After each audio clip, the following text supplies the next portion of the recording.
Okay, so today we're going to be removing the power steering reservoir out of a 2004 Focus. So the power steering is really easy to remove. It has three little pins holding it in, which is really simple. You just lift up and pull out. The bottom one's the only one that really catches.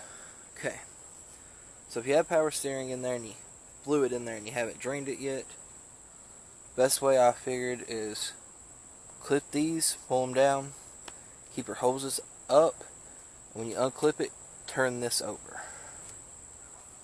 I'm pretty sure this one is empty though.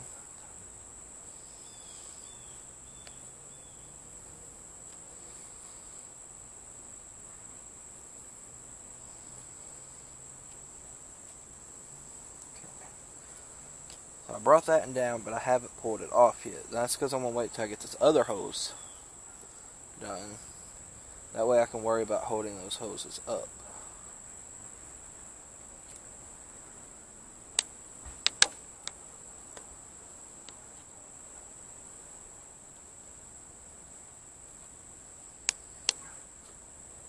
Okay. And now we have it like that.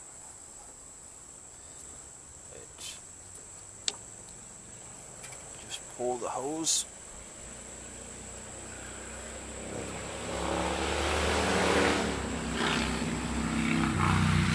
Yes, I hear you loud four-wheeler. Okay. And there was some, not power steering fluid in that, but something. But that's how you remove it. Like I said, just keep your hose pointing up so they don't get everywhere. You can clamp them off. But there you go. Really? Anyways, there you go. While I am parting out this car, if you look down in the description, you can actually see where to buy. I have a link to an eBay account where you can buy these parts off of. As you can see, oh yeah, there was still some more in there. Goodness. Okay, well, thank you all for watching. I will see you all next time.